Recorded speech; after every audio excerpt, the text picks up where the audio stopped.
যখন আমাদের ৯ দফা দাবি আমরা দিয়েছিলাম, সেখানেও কিন্তু আমরা ছাত্র সংসদ নির্বাচনের কথা বলেছি। আমরা ক্যাম্পাসে ছাত্র রাজনীতির একটা শুরু হওয়ার কথা বলেছিলাম।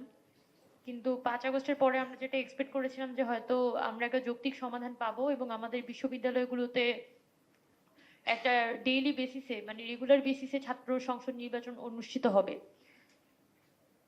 তো ৫ আগস্ট পরবর্তী সময়ে আমার একটা কথা মনে আছে যে একটা মুন্সিগঞ্জের একটা কলেজের স্টুডেন্টরা আমার সাথে কথা বলছিল এবং তারাও খুব এনথুজিয়াস্টিক ছিল। দে আর ভেরি এনথুজিয়াস্টিক, যারা চাচ্ছিল যে তাদের যে হরগঙ্গা কলেজ সেখানে যাতে ছাত্র সংসদ নির্বাচন তারা আয়োজন করতে চায়। তো এই যে ৫ আগস্টের একটা অভ্যুত্থানের মধ্য দিয়ে একটা যে ওয়েভ তৈরি হয়েছিল, সবাই একটা স্টুডেন্ট সেন্ট্রিজম ক্যাম্পাসগুলোর মধ্যে আমরা দেখতে পেয়েছি।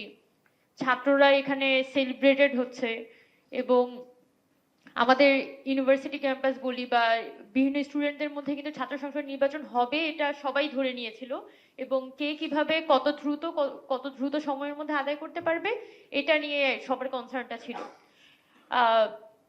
এখন আমরা ফাস্ট ফরওয়ার্ড টু ধরেন আজকে ৯ মাস চলে গেল, এখন এসে দেখা যাচ্ছে যে আমরা আসলে সবাই খুবই সন্দিহান যে আদৌ এই অন্তর্বর্তীকালীন সরকারের সময়ে আমাদের বিশ্ববিদ্যালয়গুলোতে কোনো প্রকার ছাত্র সংসদ নির্বাচন হবে কিনা। তার মানে আমাদের যে এক্সপেকটেশনটা ছিল সেটা স্কুইজ হতে হতে একদমই নাই এর পর্যায়ে চলে এসেছে। যেখানে আমরা ৫ আগস্টের পরে পুরো আগস্ট সেপ্টেম্বর মাস আলাপ করেছিলাম কি নিয়ে, যে আমাদের ছাত্র সংসদ নির্বাচনগুলো ফরম্যাট কি হবে, আমাদের ডাকসুর গঠনতন্ত্র বলি বা চাকসু এদেরগুলোর গঠনতন্ত্র সংশোধন বলি বা কিভাবে আমরা একাডেমিক ক্যালেন্ডারে আমাদের ছাত্র সংসদ নির্বাচনগুলোকে নিয়ে আসতে পারি, এগুলো নিয়ে আমরা কথা বলছিলাম। কিন্তু ৯ মাসের মধ্যেই আমরা দেখছি যে আদৌ ছাত্র সংসদ নির্বাচন আমরা পাবো কিনা সেটা নিয়ে কিন্তু আমরা সন্দিহান হয়ে গেছি। তার মানে এই পুরো সময়ের মধ্যে একটা চিন্তা সবার মধ্যে তৈরি হয়েছে যে আমরা যে রিফরমেশনের কথা বলছিলাম, আমরা যে একটা গণতান্ত্রিক প্রক্রিয়ার কথা বলছিলাম, বর্তমানে আসলে সে বাস্তবতাগুলো আছে কিনা সেগুলো একটু অ্যাসেস করে দেখা দরকার।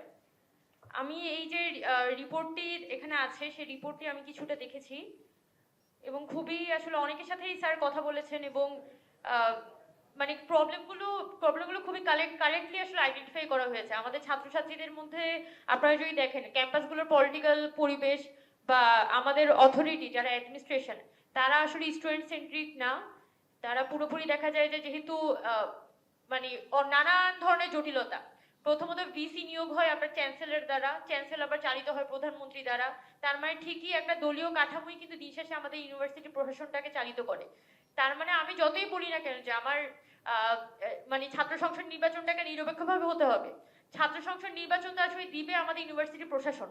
এখন ইউনিভার্সিটি প্রশাসন কিন্তু চালিত হচ্ছে আমাদের সরকার দ্বারা, বা হয় সরাসরি চালিত হচ্ছে ইউজিসি দ্বারা, আর না হলে আমাদের মানে গভর্নমেন্টের অন্যান্য মেকানিজমের মাধ্যমে চালিত হয়।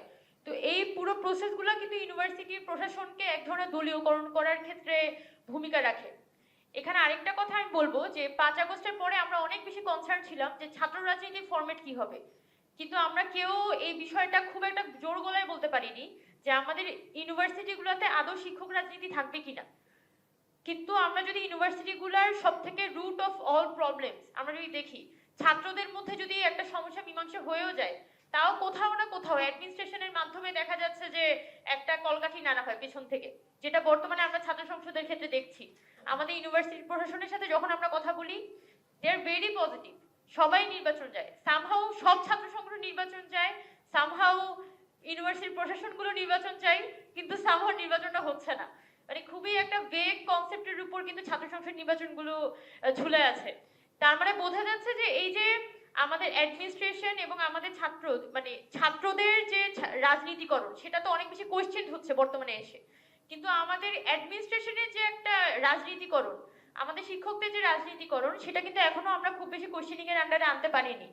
যার কারণে কিন্তু আমি যদি আফটার 90s যে 91 এর পরে যে ছাত্র সংসদ নির্বাচনগুলো ঢাকা বিশ্ববিদ্যালয়ে বলি বা ওভারঅল বাংলাদেশে বন্ধ হয়ে গেল এবং পরবর্তীতে আর কখনোই চালু হয়নি, তার একটা বড় কারণ কিন্তু শিক্ষক রাজনীতি এবং শিক্ষকরা এখানে তাদের অ্যাডমিনিস্ট্রেটিভ পাওয়ারটা লুজ করতে না চাওয়া এবং আমাদের গভর্নমেন্টের যে একটা প্রচ্ছন্ন কি বলা যায় একটা বলয়ে তারা মানে একটা বলয়ে তারা হচ্ছে ইউনিভার্সিটিগুলো তৈরি করতে পারে, সেগুলো সেই ক্ষমতায় কিছুটা হলেও খর্ব হবে, তাই হচ্ছে ছাত্র সংসদ নির্বাচন তারা দিতে চায় না।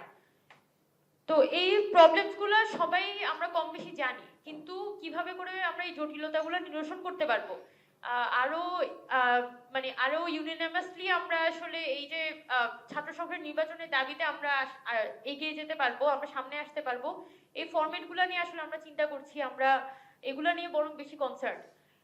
কারণ ছাত্র সংসদ নির্বাচন কেন হচ্ছে না গত 20 বছর 25 বছরে? একবার শুধুমাত্র ঢাকা ইউনিভার্সিটিতে হয়েছিল, যেটাও খুবই কোয়েশ্চেনেবল একটা ইলেকশন। এবং ইলেকশন হলেও সেটা ফরম্যাটটা কি হল সংসদীয় ইলেকশনই হবে, মানে হলের মধ্যে কি আমরা ভোটিংটা দিব কিনা, নাকি আমরা একাডেমিক ভবনগুলোতে ভোটটা দিব, এগুলোও কিন্তু একটা কনসার্নের বিষয়। কারণ হল একটা ইউনিভার্সিটির স্টুডেন্টদের যদি কেউ পলিটিসাইজ করতে চায়, তাহলে অ্যাকচুয়ালি হলগুলোকে কন্ট্রোল করতে হয়। এখন এই হলগুলার যদি বর্তমান পরিস্থিতি দেখি, সেখানে কি আপনি একদমই নির্দলীয় নিরপেক্ষভাবে একটা ভোট নির্বাচন করতে পারবেন কিনা, সেগুলো কিন্তু একটা অ্যাসেসমেন্টের বিষয়। সেজন্য আমার মনে হয় এখানে বিভিন্ন সময় যে দাবিটা উঠেছে যে একাডেমিক ভবনগুলোতে বা ফ্যাকাল্টি ভিত্তিকভাবে নির্বাচন আয়োজন করা, সেই দাবিগুলোকেও নতুন করে রিঅ্যাসেস করা যেতে পারে। এখন সব থেকে বড় কথা যে আমাদের যে অ্যাডমিনিস্ট্রেটিভ সিস্টেম, সেই অ্যাডমিনিস্ট্রেটিভ সিস্টেমের যদি হচ্ছে এই ছাত্র সংসদ নির্বাচনটাকে একদম ফাইনলি ইনপুট করা না যায়, যেমন আপনার ইউনিভার্সিটির যে অর্ডিন্যান্স থাকে বা ইউজিসি যে রুলস থাকে, সেখানের মধ্যে যদি এই ছাত্র সংসদ নির্বাচনগুলো একদমই ক্যালেন্ডার মাফিক নির্বাচনটা করতে হবে, এই ধরনের রুলস যদি হচ্ছে ইনপুট করা না যায়, তাহলে আসলে আমার মনে হয় না যে বর্তমানে কোনোভাবে অ্যাডমিনিস্ট্রেশনকে আমরা চাপ দিতে পারবো। বরং যেটার সম্ভাবনা তৈরি হয়েছে, যেটা আমরা বর্তমানে দেখছি, যে অ্যাডমিনিস্ট্রেশন পুরো প্রসেসটাকে একটা দীর্ঘসূত্রিতার মধ্যে ফেলে দেয়। তারা কিন্তু সরাসরি ছাত্র সংসদ নির্বাচনের ব্যাপারে না বলে না, কিন্তু অ্যাডমিনিস্ট্রেশন যেটা করে পুরো একটা প্রক্রিয়াগত একটা জটিলতা তৈরি করে। কিন্তু যদি অ্যাডমিনিস্ট্রেশনের কাছে ওই বাধ্যবাধকতা থাকতো যে প্রতি বছর একবার তার এই ছাত্র সংসদ নির্বাচনটা আয়োজন করতেই হবে, এবং এটা একদম লিগেল আইনের মাধ্যমে, সেটা মানে একদম ইউনিভার্সিটি রুলস এর মধ্য দিয়ে সেটা ইমপ্লাইড হইতো, তাহলে কিন্তু ইউনিভার্সিটি প্রশাসনকে আমাদের ছাত্র সংসদ সংগঠন বলি বা আমাদের স্টুডেন্ট বডিগুলোর পক্ষ থেকে পুশ করা সম্ভব হতো। এটাই আমার পক্ষ থেকে আমার কিছু সাজেশনস আছে হয়তো। এবং এই পুরো জিনিসটা আসলে একটা দীর্ঘ ফাইটের ব্যাপার। আমি আসলে এখন কিছুটা সন্দিহান হয়ে পড়েছি, যেভাবে করে আসলে ছাত্র সংসদ নির্বাচন একটা ওয়েভ উঠেছিল 5th আগস্টের পরে, এটা এখন এসে আদৌ কতটুকু পর্যন্ত আদায় করে আনা সম্ভব, আর আদায় করে আনলে আমরা কিভাবে আরেকটু সুসংগত ভাবে হচ্ছে সামনে যেতে পারবো, এগুলা নিয়ে হয়তো ভাবা দরকার আর কি। ধন্যবাদ।